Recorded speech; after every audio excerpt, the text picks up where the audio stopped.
All right, welcome to the show. It is Wrestling Uncensored. I'm Dave Simon. He's Johnny North. WrestlingUncensored.net is the website. Go there, check us out, watch us. If you're listening to this show on the radio, on iTunes, on Google Play, wherever you listen to your podcasts or your radio shows, you could watch this show. Watch us on YouTube. YouTube.com/RingsideReport.net, YouTube.com/RingsideReport, DOTNET. You may already be there watching us, in which case, hello. If you are not, check us out on YouTube. We put out a lot of content on the YouTube channel. A lot of that content is YouTube exclusive. So go, subscribe, like the video, leave a comment. We did a Clash of Champions post-show, watch-along type of deal on Sunday night after the Clash of Champions, and that was YouTube exclusive. So if you missed our thoughts on the Clash of Champions, you want us to recap that pay-per-view for you, we're not going to do that here on Wrestling Uncensored. That's what we do on the Clash of Champions, the WWE pay-per-views, whatever they are. We do the post-show, we wrap it all up, we give you our thoughts, we give the pay-per-view a rating out of 10, we give you our match of the night, and we did all that this past Sunday night, myself and Big Johnny North, here on the YouTube channel. That's YouTube exclusive. Go watch that right now over on our website at ringsidereport.net. It's up on the main page. How easy is that? Dave and Johnny live every Friday afternoon. We do that show. You can watch us live talking about Johnny North's big wrestling matches coming up this weekend. A double dose of Johnny North in your life. We'll talk to John about that in a little bit. He's got a big title match coming up on Sunday afternoon that I'm excited about. I know Johnny is ready to layeth the smacketh down, and we'll talk to Johnny about that momentarily. But we got some WWE news to get to. There's so much going on in the WWE these days. This was the debut week for NXT on the USA Network. They did a 2-hour show live for the first time ever, and they had a lot of new stars showing up on NXT, a lot of interesting moments. I was very impressed with Walter, seeing Walter in NXT. I was happy to see the NXT UK champion move over to the black and yellow brand. I don't know how permanent his move will be, but he seems to be maybe involved in a feud with Kushida, which, like, wow. Kushida and Walter, that was reason enough for me to watch NXT this week. I know Candice LeRae had a very good fatal four-way match to become the new number one contender for Shayna Baszler, and she'll take on Shayna Baszler on October the 2nd, which will be the first NXT versus AEW week, at least on TV in the U.S. AEW still no TV deal here in Canada. But they're gearing up. They're setting up for that October 2nd. We already have a big show planned with Shayna Baszler and Candice LeRae for that NXT women's title. I'm sure they'll add some more matches to that, maybe even Walter versus Kushida on that card. Who knows? But I was impressed with the effort from NXT this week. I was impressed with the effort from Raw and SmackDown. We had some big returns in the WWE. We saw Luke Harper show up. He's back. Showed up at the Clash of Champions to help his buddy Eric Rowan, the former Bludgeon Brothers, the former Wyatt family members, back together. We saw Rusev return, Rusev Machka. He came back as potentially the father of Maria's baby. I don't know what the deal is there. We'll try and get to that if we have time. I mean, it's so silly. I don't even know if it's worth our time on this hour-long program. But, hey, Rusev came back. That was cool. Carmela came back. The authors of Pain are back. Lio Rush showed up in NXT. But the biggest return of the week, the one that was felt by pretty much everybody in the wrestling world, was Brock Lesnar. Brock is back.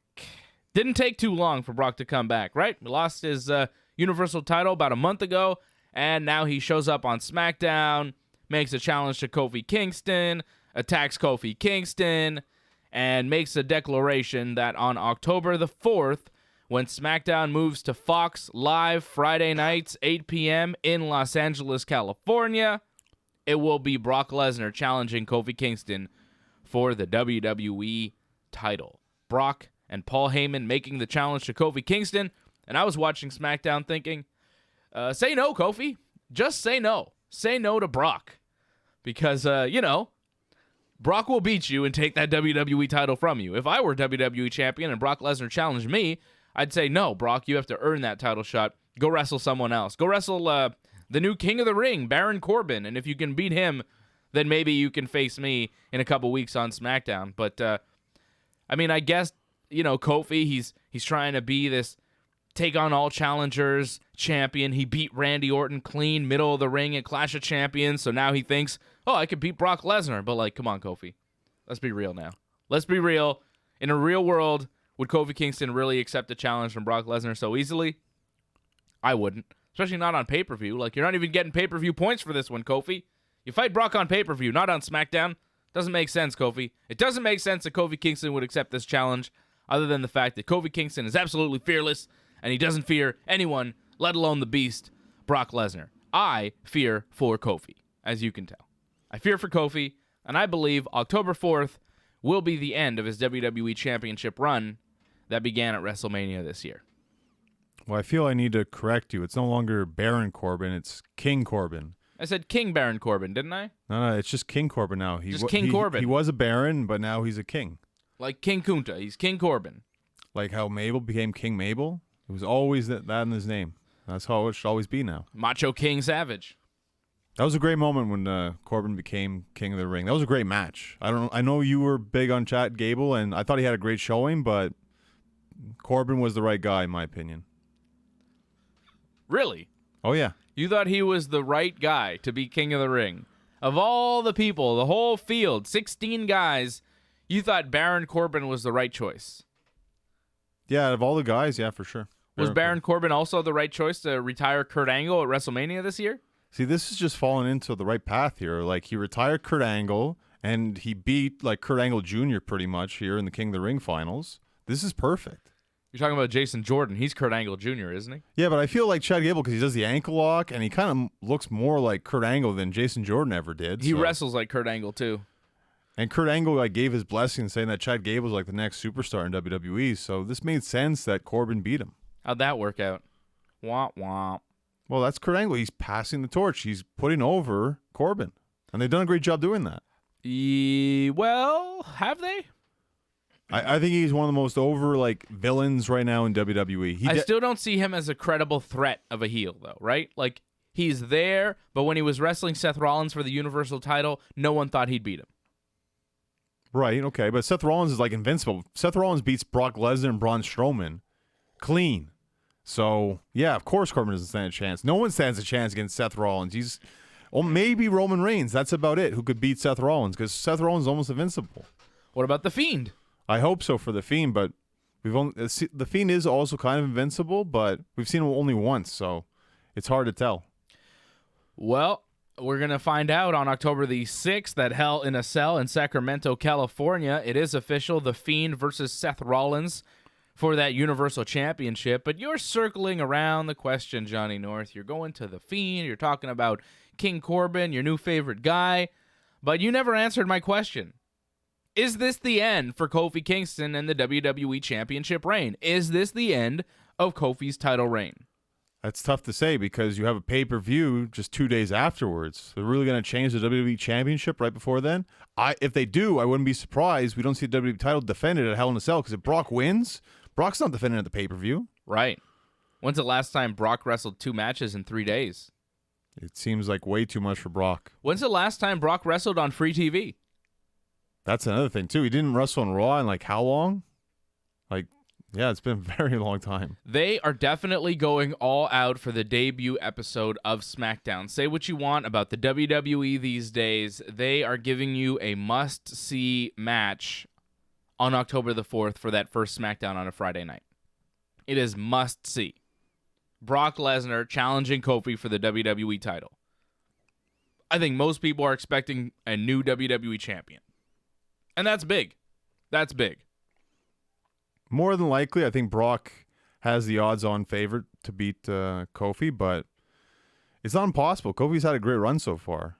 The fact that they'd give him a win over Brock, stranger things have happened in WWE. I wouldn't be against it, but I don't think it's going to happen. Well, if they set up a pay-per-view match where the WWE champion has to defend at Hell in a Cell, I think Kofi has a better chance of winning than Brock does, because I don't see Brock wrestling twice in a matter of like 3 days. Do they set up a pay-per-view match, though, for Hell in a Cell for Kofi at this point? Like, he's going to wrestle Brock on a Smackdown. How do you set up a separate match for the WWE title when you have Brock and Kofi wrestling on the 4th? How do you do something for the 6th? Well, I think that's going to be a telling sign. If there's no match, then more than likely Kofi's going to lose. Right. So far, there's no match for Kofi at Hell in a Cell on the 6th. And Randy, like, he didn't really get revenge on SmackDown, so maybe that's pretty much done now. Well, so. Randy lost clean at Clash of Champions. He really doesn't have a claim to make another run for the title. Well, I thought maybe if they beat the New Day in the 6-man tag they had on SmackDown, perhaps Randy would have a case if he would have pinned Kofi. But Kofi actually got the pin. I think he pinned one of the Revival. So it looks like we're not going that direction whatsoever. And, yeah, if Kofi doesn't have a match Hell in a Cell, he's more than likely losing the WWE Championship on the Premier Edition on Fox. Is that a good move? Is Brock Lesnar as your champion, the WWE champion? You're starting on Fox. This is a new show, a new era, really, for the WWE. They're on network television. This is not something that they have done ever. They have never, ever been on a big network like Fox for a weekly television show. I mean, not since Saturday night's main event on NBC back in the day, right? And even then, it wasn't every week.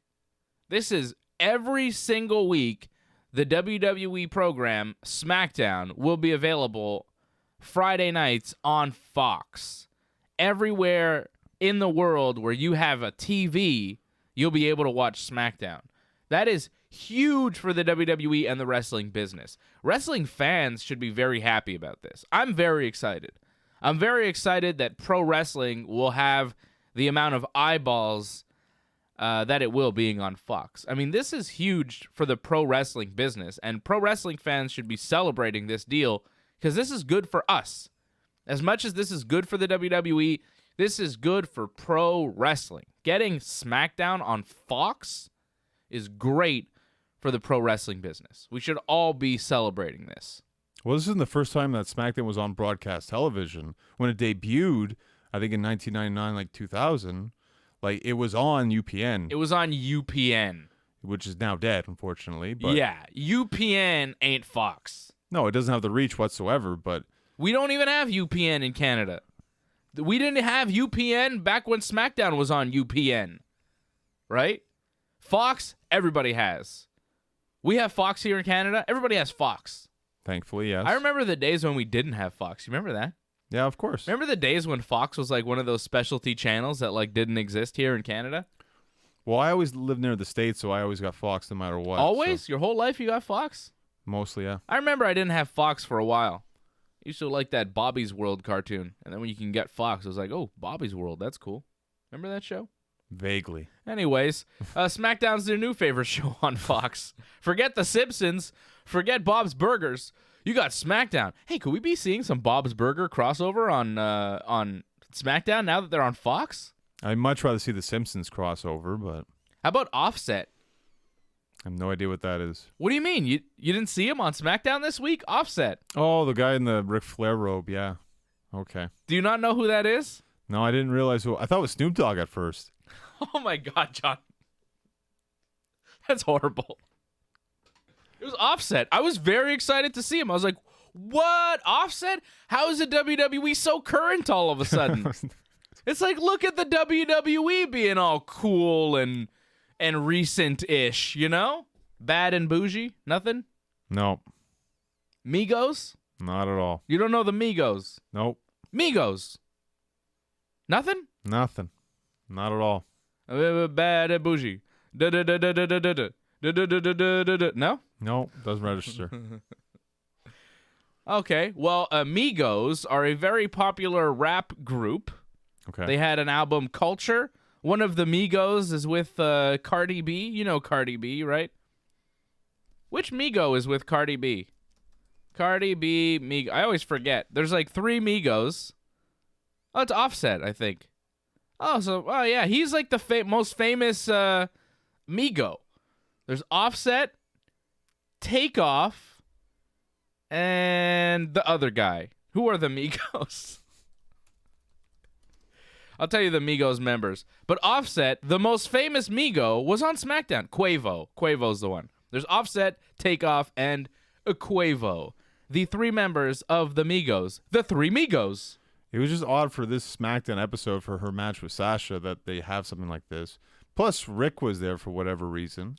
Well, it was supremely bizarre because Offset is in the ring. Right. In a Ric Flair robe. Yeah. And you're like, why is Offset here? What is the deal? And I know that Migos and Flair, they have like a deal, right? They're friends, okay? Okay, but still in WWE ring. Charlotte Flair was backstage, and Ric Flair is there with her. And you're like, oh, Ric Flair and WWE, I guess they ironed out their differences, the whole The Man controversy and the potential lawsuit. I guess it's fixed now because Flair's on WWE TV, right? Maybe. Maybe not. Maybe this is just like a peace offering. Anyways, so Flair's backstage, and then Offset's in the ring in a Flair robe. He introduces Ric Flair. Charlotte comes out. Ric Flair never comes out. Right. What happened? What happened? So Charlotte then has her match with Sasha Banks. It is interrupted by Bayley. Sasha and Bayley start beating up on Charlotte, so Charlotte wins by disqualification.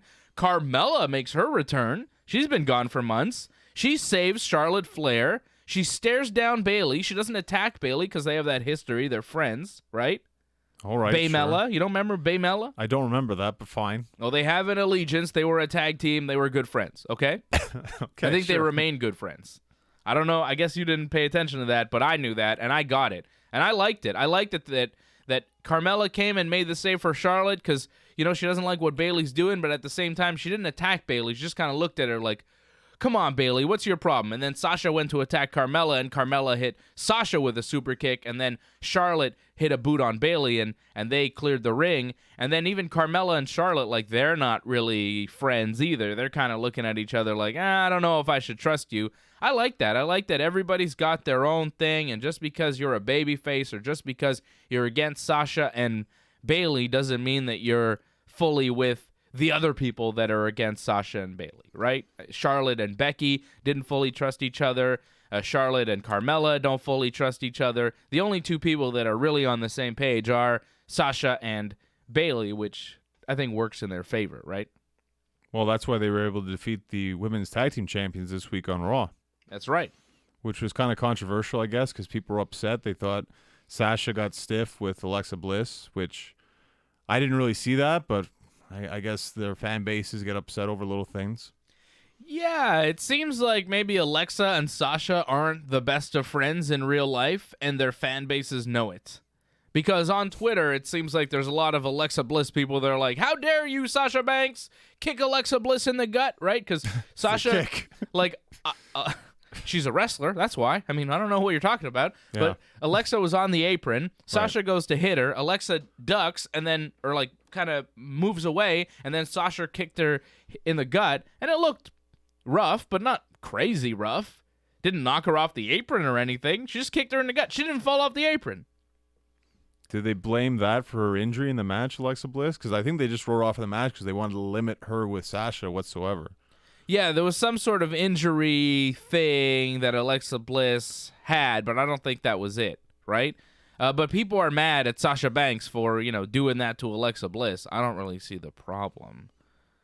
Sasha got Nikki to tap to the bank statement. Alexa went down. She had some sort of knee injury during the match, right? That's what they because sold. Bayley shot her into the steps. No, yeah, but it wasn't just that. It was when Alexa did like a dive. She kind of landed, and she sold her knee. I don't think she was really hurt. It was just a way for Sasha and Bayley to beat Nikki and Alexa, but not at full strength, right? So you wanted Sasha and Bayley to get the win there over the tag team champions, but you didn't want them to do it at full strength where, you know, Alexa was fine. Alexa was injured, so they had Nikki Cross by herself, and that's why they were able to win, right?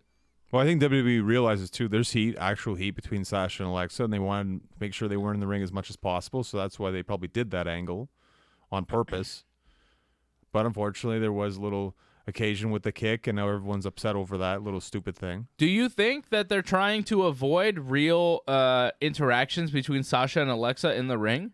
They should. Well, I don't think they should. If there's real heat between them, I say let them fight. No, if you have real heat, like, the match is going to turn out bad, and there's going to be problems like you just saw with just a little kick. People get upset over the stupidest things, so it's not worth it. I mean, you think it'd be worth it because it worked for Edge and Matt Hardy, but they agreed to work together despite their differences.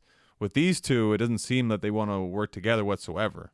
Well, they need to be professional and get over that and work together to make some money. Because if the whole world knows that you don't like each other and there's a real issue there, you got to get in the ring and have a match, you know? Like, that's how money is made in professional wrestling. If you don't like each other, that's fine. But you put your differences aside and you go out there and you have a killer match. And if you don't believe me, you can ask Edge and Matt Hardy, who are two of the greatest of all time, who are professionals. They had a real personal issue. They put that personal issue aside, and they had tremendous matches together. You could ask Shawn Michaels and Bret the Hitman Hart if they liked each other.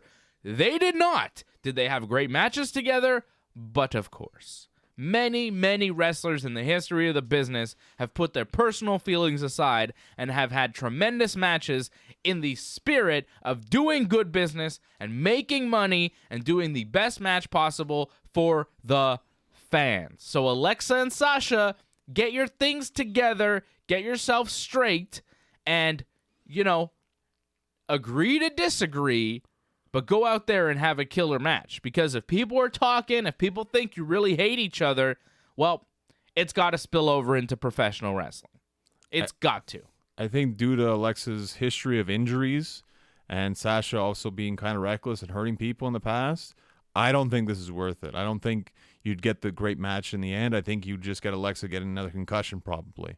So I don't think it's worth it. Protect yourself at all times, Alexa Bliss. Have the match. Yeah, protect yourself by not accepting to have that match, period, because it's not worth it. I disagree. You're a professional wrestler. You should be able to handle yourself in the ring. If you're worried about your opponent, you should be able to protect yourself and handle yourself and deal with it. And if you're not able to do that, when you shouldn't be in the professional wrestling business. If you're not tough enough to be in the wrestling business, you can't handle yourself, get out of the business.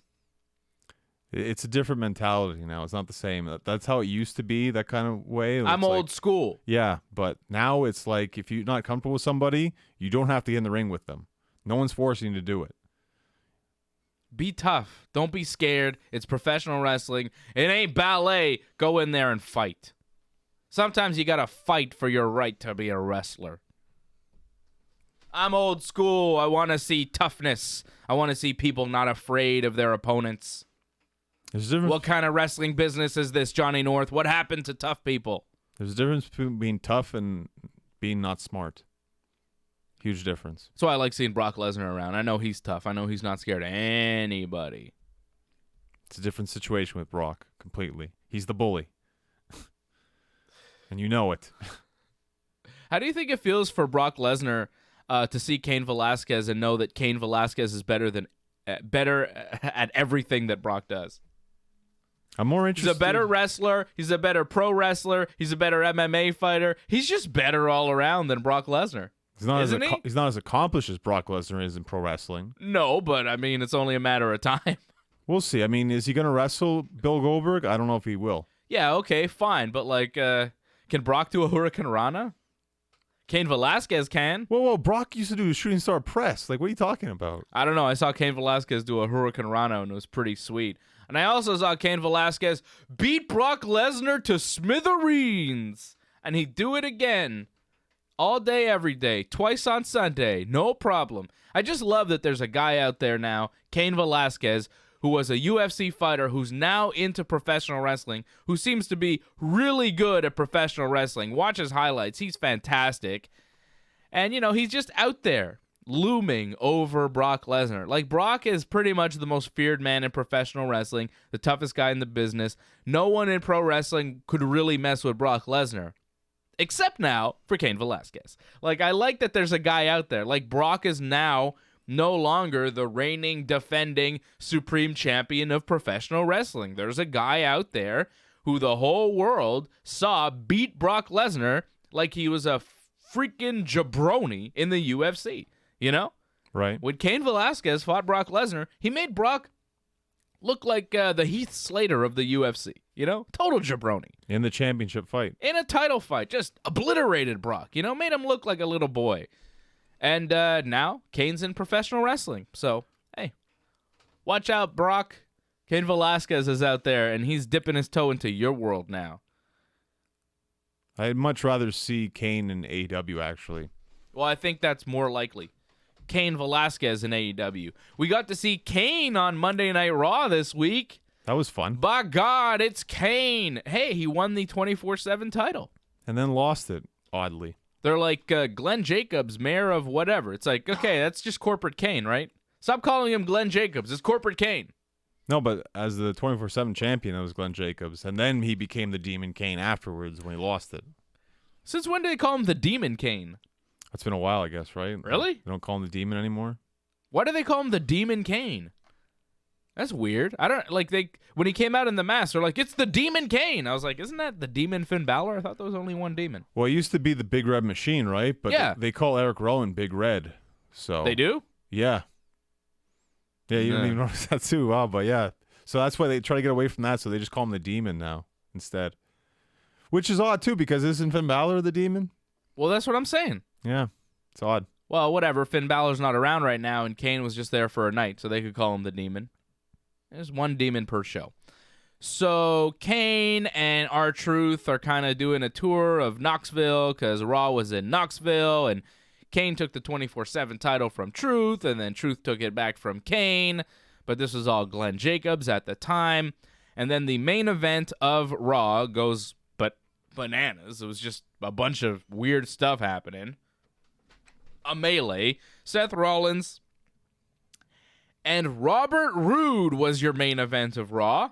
Didn't I say that was going to happen on the Clash? Like, because it made sense because Robert Roode beat Seth Rollins. Right, and of course Seth had to get the win back. He didn't actually pin Robert Roode. He hit his curb stomp, was about to beat him, but then Dolph Ziggler, who along with Robert Roode are the new tag team champions. It's just not a great main event for Raw. Seth Rollins against Robert Roode, like, come on, maybe middle of the show, but to close the show, I don't know. But they had to get to this point, right? So Rollins hits the stomp on Roode. Ziggler jumps in. AJ Styles and the OC, they show up. They come to beat up Seth Rollins a little bit more. Then the OC hit the Magic Killer, and AJ hits the Styles Clash. And then all of a sudden, Kane makes a save. It's like, a little late, Kane. Seth's already beaten up pretty bad. He took all the finishers. Anyways, Kane shows up to make the save. He takes everybody out, which is like, wow, really? Kane, he's on fire. He should still wrestle because he took everybody out. Ziggler, Roode, Anderson, Gallows, AJ Styles. He took everybody out. Choke slam Gallows. Choke slam on Anderson. Choke slam on AJ Styles. Just destroying everybody. Running roughshot. And then he's ready to do his pyro thing, and that weird sound comes on, and here comes the Fiend. The lights go out. Bray Wyatt, the Fiend, is in his mask. We'd been seeing him all night in his little Firefly Funhouse vignettes. And now at the end of the show, he shows up behind Kane, puts the mandible claw on him, leaves him laying, and then goes to Seth Rollins, who's in the corner. And Seth is like selling, and the Fiend just kind of looks at Seth, and Seth is like, stay away from me. It was horrible. Like, as your last scene to end Raw, it was cheesy as hell. It was not good. Like, the Fiend just standing there looking at Seth. Like, I get it, it's creepy, but Seth, like, semi-conscious, being all afraid. Ooh, not too good. Well, whatever. Seth's not a great actor, but the important part is that they put over the Fiend and made it seem like the Fiend can actually defeat anyone, which is really important given how invincible Seth Rollins has been over the past couple of months. By the way, Kane had the best line, by the way, last Monday. When he said, I still got it, when he won the title, that was hilarious. Okay. I don't know. I didn't pop for that. I thought it was great. Did you like the finish of Raw, and then that weirdo Firefly Funhouse graphic played for a while? Upside down and all messy, and like, It just went on and on and on. It felt like they were killing time with that thing. It's like, okay, maybe 15, 20 seconds is good, but like a minute of playing the graphic, I was waiting for something else to happen, and then Raw just ended. Not a good finish to Raw. And, didn't do anything to get me excited for The Fiend and Seth Rollins. It's going to be inside Hell in a Cell. I don't care. I don't want to see the match. I don't care about Bray Wyatt in the ring. I don't really want to see Seth Rollins as Universal Champion anymore. I don't like it.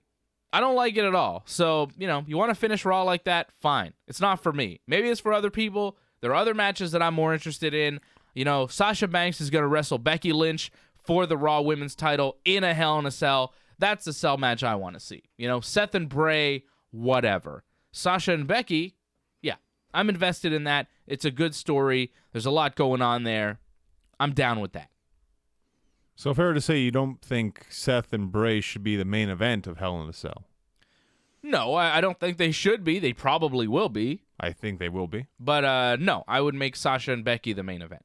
Sasha already main evented a Hell in a Cell before against Charlotte. Okay.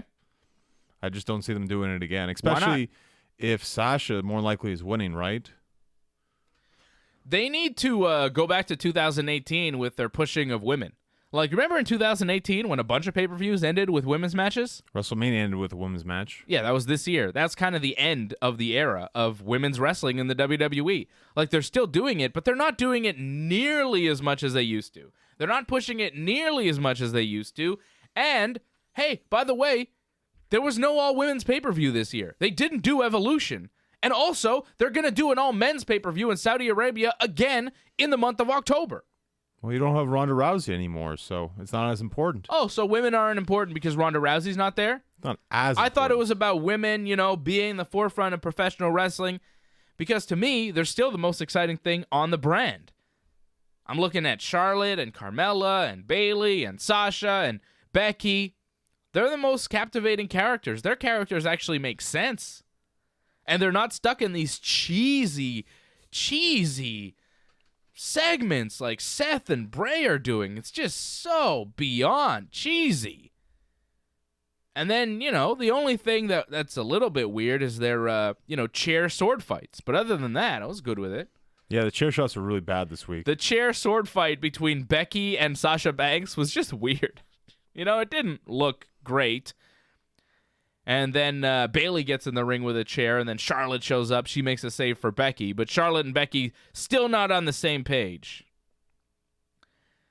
But, they took Sasha and Bayley out with chair shots. This was the week where Sasha and Bayley got taken out, right? Well, they also won pretty much all their matches, though. They won their matches, but then they got taken out afterwards. On SmackDown, they got taken out by Carmela and Charlotte. On Raw, it was Charlotte and Becky. That's 50-50 booking, man. That's how it works. Yeah, you win on pay-per-view, but you don't win necessarily. Like, you win the match, but you don't win the after-match brawl. Right. That's what the WWE does. It's what they do. All right, John. Match of the week in the WWE, not at Clash of Champions. I want to talk about that match. We're also going to talk about NXT, some stuff that happened there. We have to start talking about NXT on this show, all right? Wrestling Uncensored will now start covering NXT way more in depth. And Daniel Bryan as well. He took a beating. I think Tom Phillips died this week. I don't know. We'll talk about that. When we come back, it's Wrestling Uncensored. What? What was that? I don't know. Okay. All right, welcome back. It is Wrestling Uncensored. I'm Dave Simon. He's Johnny North. Go to our YouTube channel, youtube.com/ringsidereport.net, youtube.com/ringsidereport, DOTNET. It is the place to be. Go follow us online for all the info at ringsidereport.net. You can also follow me on Twitter and Instagram. I sometimes post on Instagram. Ooh, at Dave rare. Simon MMA. Yeah, it's super rare. It's like once in a blue moon kind of thing. I don't care really much for Instagram. Like, what am I going to show a picture of, Myself? Who cares? You got more amiibos. I mean, come on. Yeah, all right. I'll post my new amiibo. I got 3 of the 4. I didn't get all 4, so I'll post the 4th when I get it. Okay, John? So look out for a new amiibo picture on my Instagram feed. I know everybody's excited to see my pictures of Nintendo toys. Always. Are you? Yeah, of course. Like, I'm interested in the amiibos that come out. Okay, cool. So go to my Instagram at Dave Simon MMA for that. Go to John's at North Genesis. Genesis Johnny North on Instagram, North Genesis on Twitter, right? That's correct. That's correct. Cool. Got it right. Johnny North. Did we see the end of Tom Phillips? Why? Because Luke Harper threw a chair at him. Okay. Did you not notice that? Yeah, but it doesn't mean it's the end of him. I don't know. I think they may have written off Tom Phillips. I'm hearing they're going to shake up the announce teams on Raw and SmackDown. Okay. So maybe Tom Phillips is done. I think that may have been the way to write off Tom Phillips from the SmackDown announce team.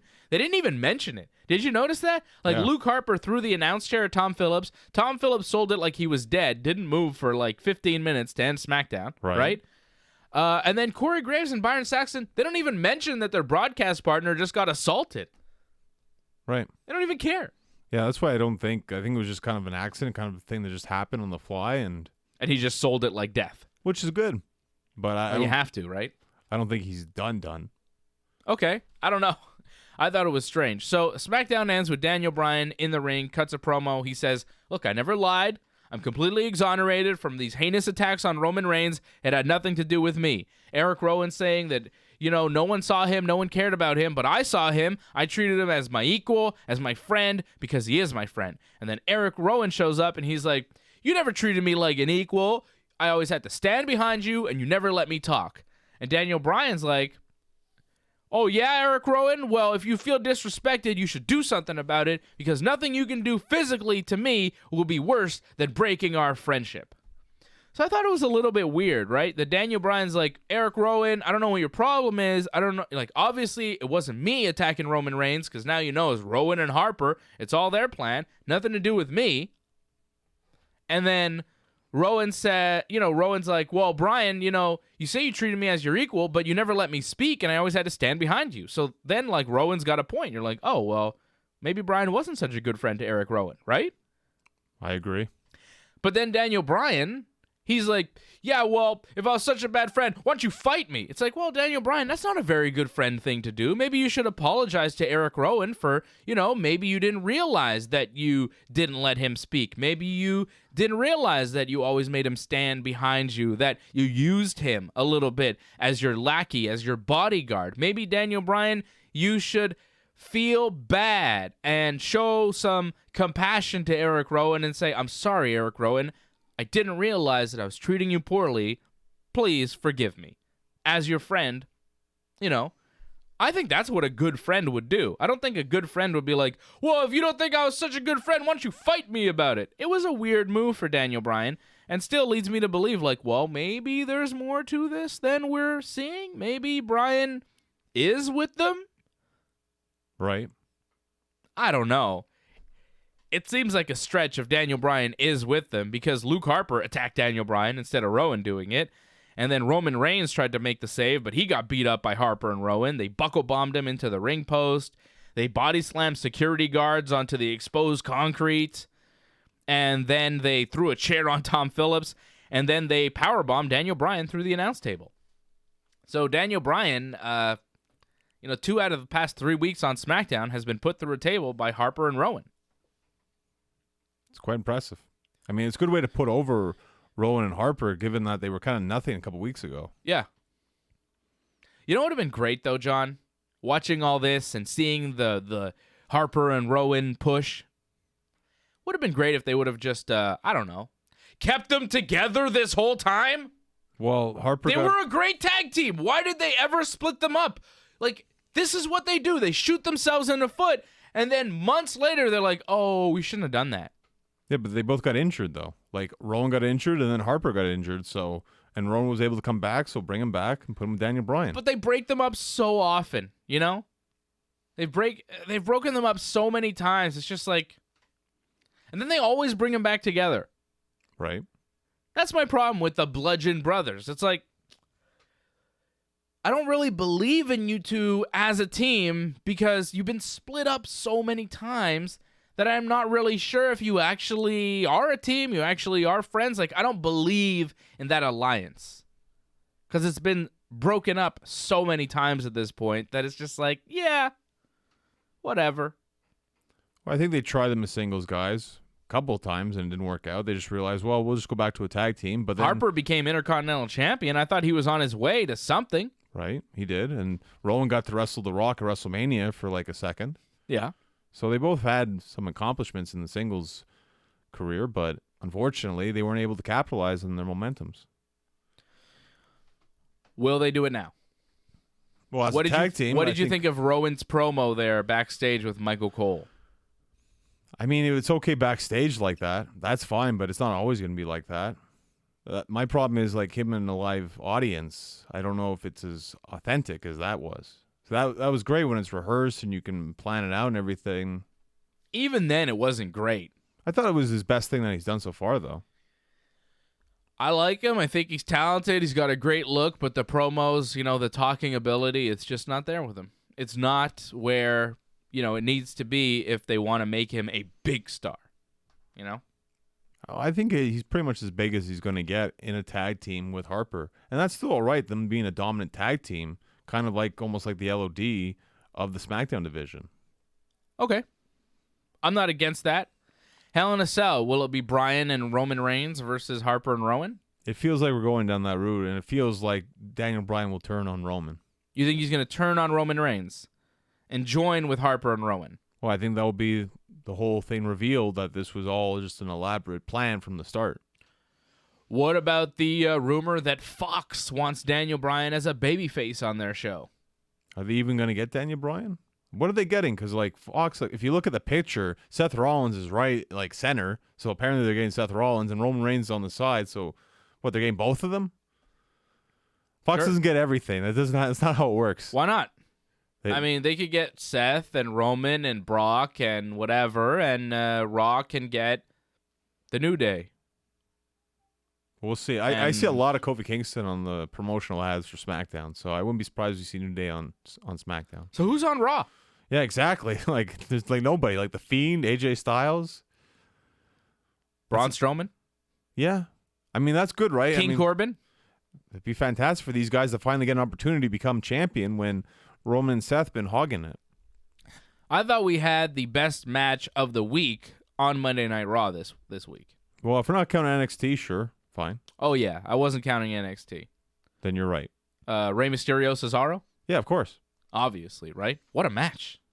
I agree, but I thought the 4-way women's match actually on NXT, like, wow, with that. But if we're only counting Raw and SmackDown, yeah, definitely Rey and Cesaro. I'm liking this rejuvenated Rey Mysterio push that they're doing.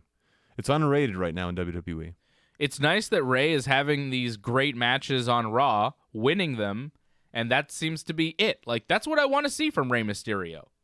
Rey Mysterio is one of the greatest wrestlers of all time. I'm sick of seeing the legends jobbed out. Like, I'm sick of seeing my favorite wrestlers lose all the time. I'm happy to see Rey Mysterio win some matches and have some great matches.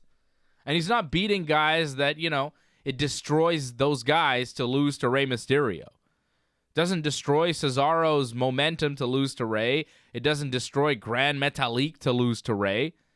I think, if anything, it elevates them by having this great match with Rey Mysterio, who's a legend. The only question I have is, where is this leading? This is just leading to Dominic teaming with Rey. I mean, it's not much. It's really unfortunate. I think you should at least give Rey something at the end of this, some sort of singles title run.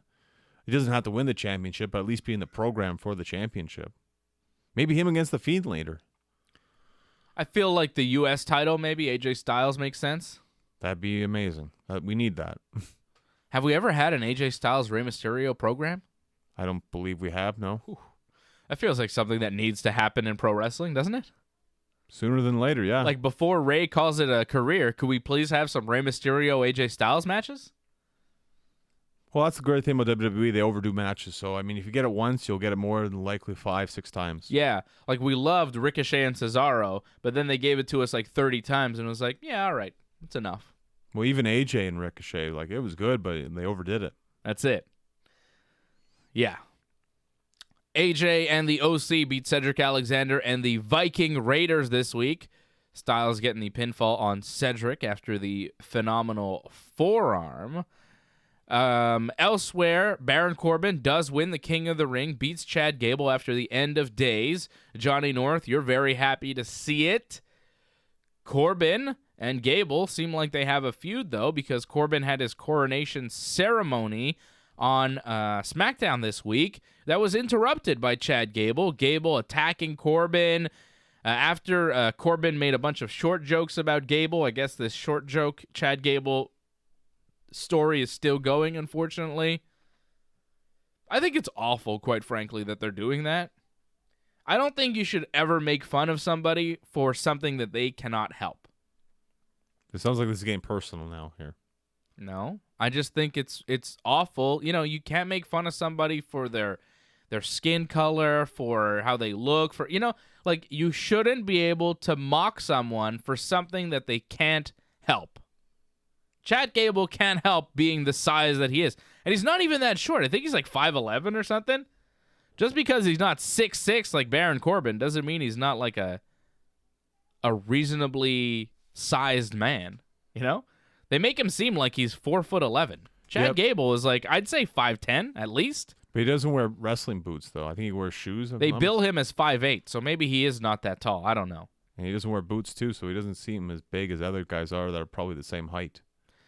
Yeah, but I'd pick Chad Gable in a fight over most of the WWE roster, so really, who cares how tall the guy is? He's beating up everybody on the roster. The guy's an Olympic-level wrestler. He made an Olympic team. Like, he's a better fighter than you, Baron Corbin. He could smash you to pieces. He would destroy Baron Corbin in a fight. Like, there are maybe a handful of guys in the WWE right now that have a shot in hell at beating Chad Gable in a real fight. Maybe. You know, Brock Lesnar, maybe a couple other guys, and that's it. Braun Strowman. You have to recognize that still, I mean, if you're that big, it's still tough regardless. It is. Kurt Angle said, like, Big Show is hard just because he's just so big.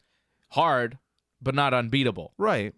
Okay, Kurt Angle, Big Show. Look at the size difference. It's technique, man. It's technique and skill. I'd take Gable over Strowman in a real fight. Like, if you put them in an MMA fight, I'm taking Gable all day. Easily. Easily. Strowman has no experience. He's a strong man. He could barely move. All these guys with their big, bulky muscles, they can't fight for real. They get tired out in half a second.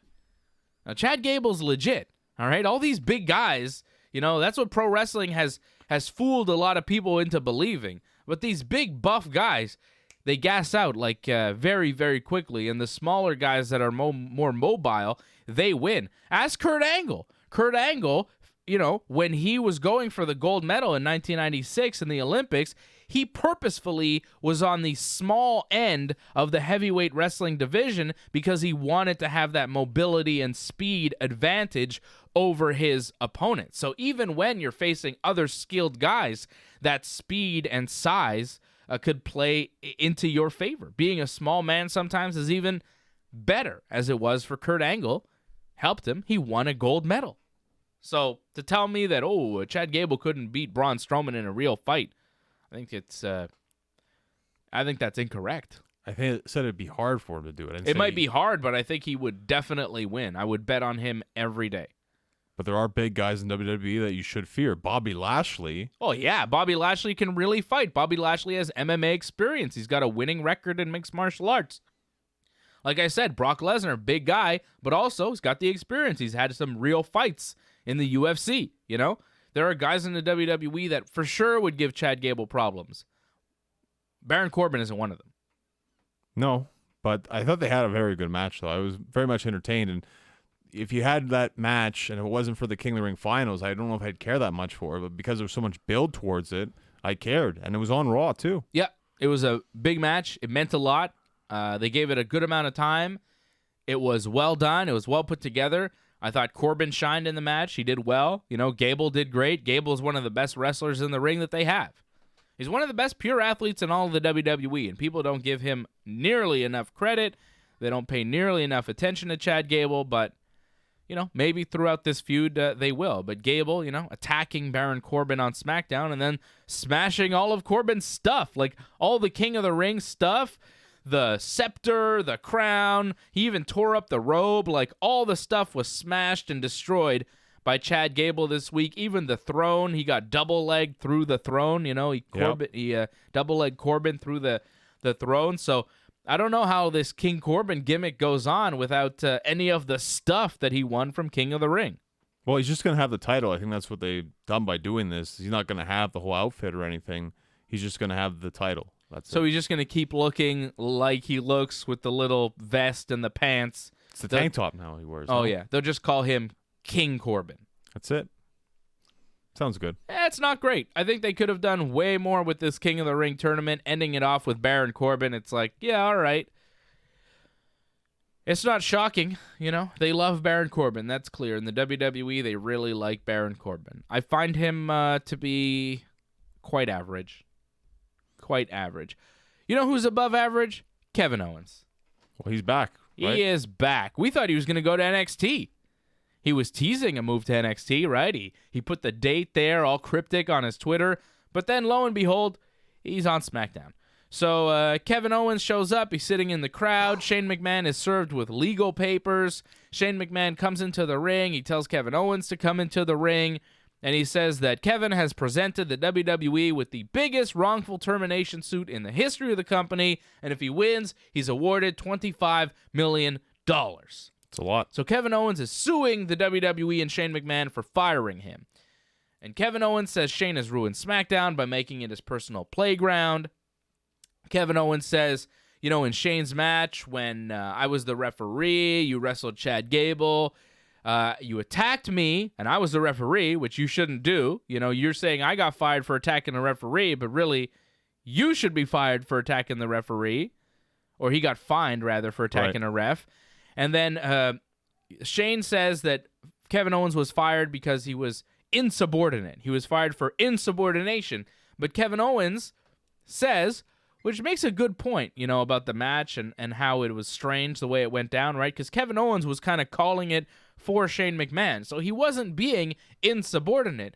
Kevin Owens saying, look, I tried to make the pin for you. You just couldn't pin Chad Gable. And you tapped out when Gable put the ankle lock on you. I didn't end the match.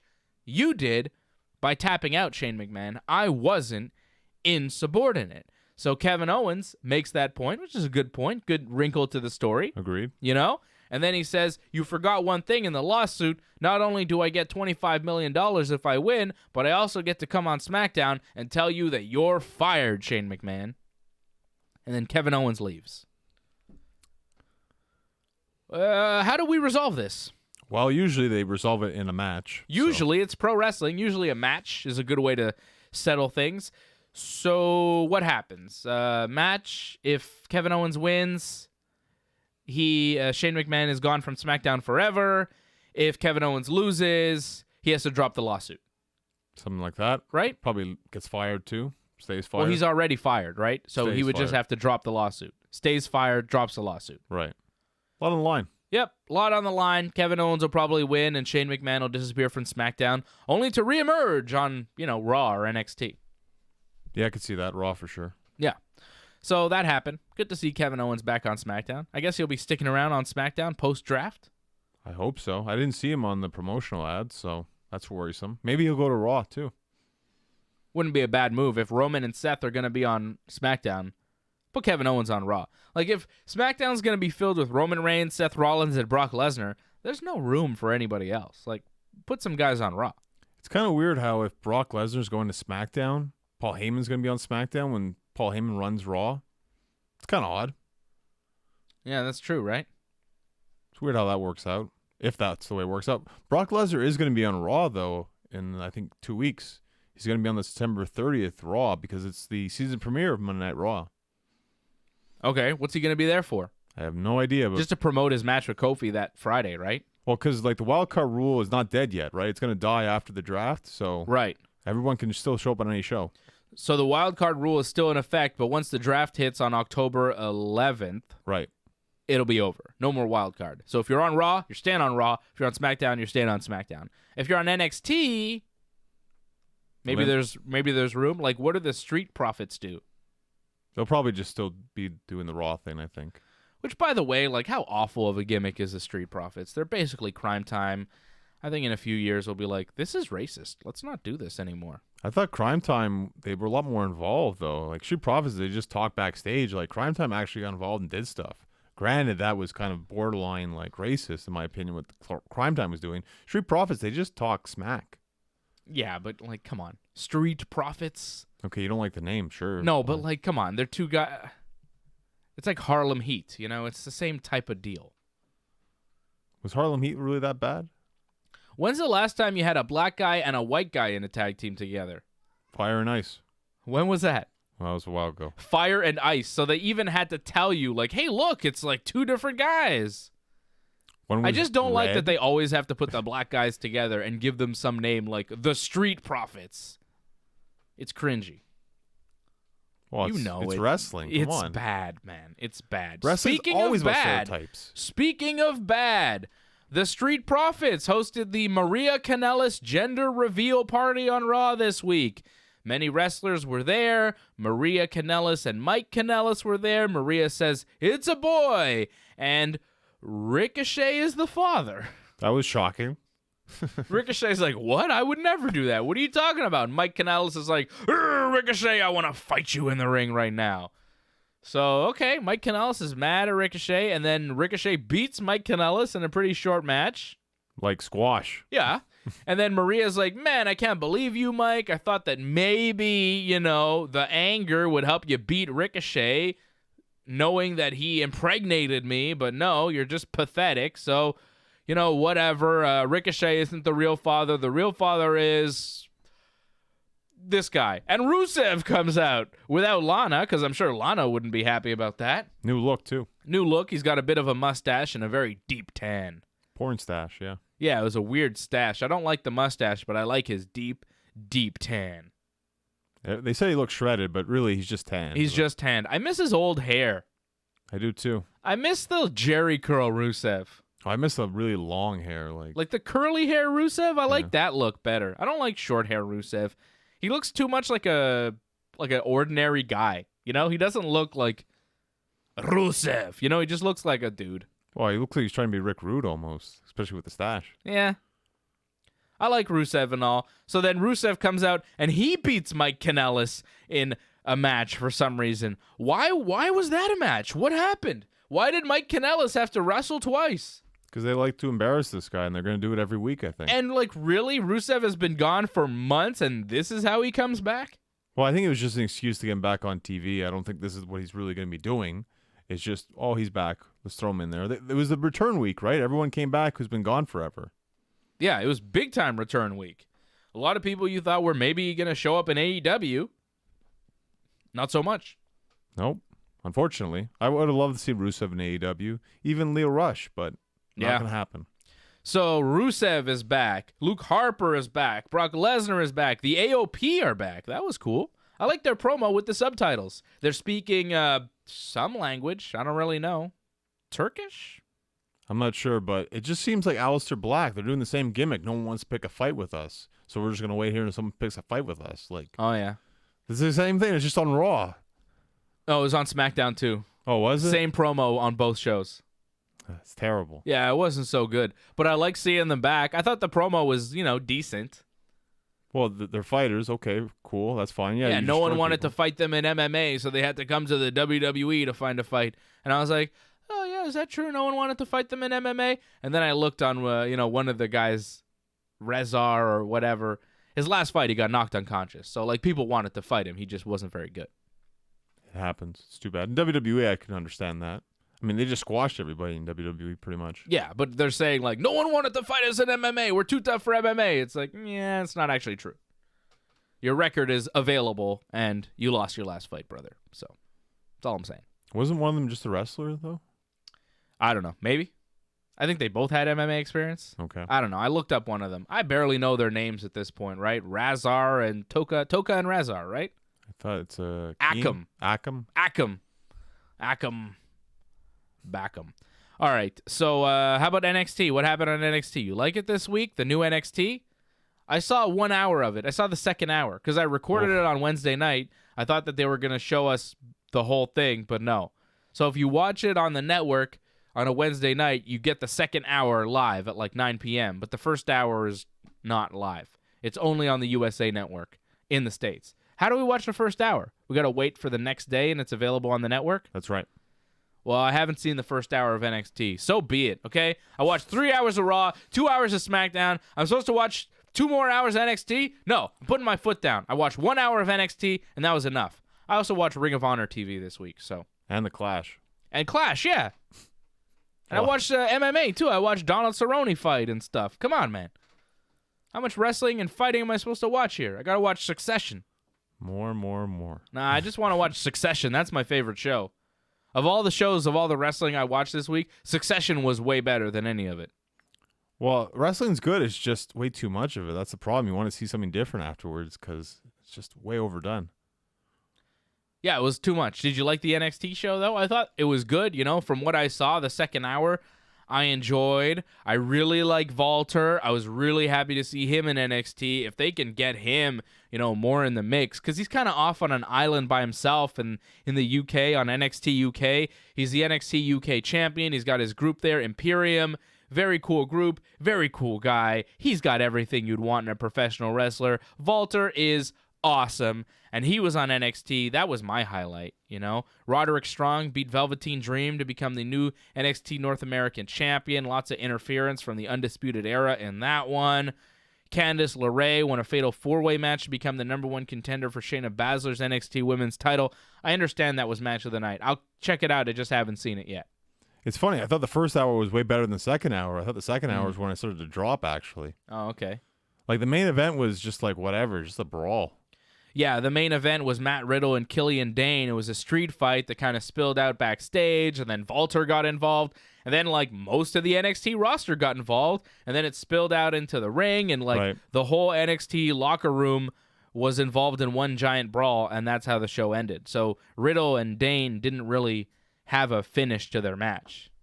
Well, it'll probably be at the next big show they do. Maybe at the October 2nd. Yeah. Leo Rush beating Oney Lorcan. I thought that was a good match. Yeah, it was good. It was Leo Rush becoming the #1 contender for Drew Gulak in the Cruiserweight title. Zia Lee beat Aaliyah. I thought that match was awful. Oh, yeah, it was terrible. Terrible. Aaliyah is not good. She's better than that, but for whatever reason, that match was just bad. Whew, that was a stinker. That was quite terrible. I was like, whoa, boy. Yep, this is developmental, all right. Well, I didn't feel polished. Didn't feel ready for prime time, that match. That was like, wow, man, that's NXT. And that's the problem with NXT. There's a lot of stuff that's not quite ready for TV. You know, it's still developmental. A lot of guys, not developmental. But sometimes it's like, yeah, that's not ready. That act isn't ready. Well, that's the thing about this. Like, you're going to get matches like that where it's like, wow, this is amazing. And then this match, not so much. Pete Dunne and Arturo Huas had a good match. I like that. I like Arturo Huas. Yeah, I thought it was all right. I like his Brazilian jiu-jitsu gimmick. Comes out in a gi, does all sorts of weird motions. He's a jiu-jitsu guy. Named after Marco Huas. Cool. That's a cool name, man. Arturo Huas, jiu-jitsu guy. He lost his match to small joint manipulation. That was a cool little... that's a fun way to beat a jiu-jitsu guy. How do you make a jiu-jitsu guy tap out? You smash his fingers, because that's illegal in jiu-jitsu, right? It was a cool move from Pete Dunne to beat Huas, because, you know, you don't really buy Pete Dunne hitting him with an armbar or whatever, because Huas is a black belt. He's a jiu-jitsu guy, so you're not going to tap him with jiu-jitsu holds, but he tapped him with small joint manipulation with like a finger lock, which is illegal in jiu-jitsu, but not illegal in pro wrestling, and it worked. I thought that was a very cool finish. I like that. As a jiu-jitsu guy, I'm like, very smart. That was a very smart finish. Very smart. It's good. Good stuff. So I'm enjoying NXT, and we'll get to watch more and more of it as we go on. Big Johnny, we are running out of time. When can people see you in the ring? I know you got some big old matches this weekend. Well, yeah. So Sunday, right? Sunday, it's going to be my championship rematch against Mike Marston, 2 p.m. We'll be at the Torture Chamber. Looking forward to that.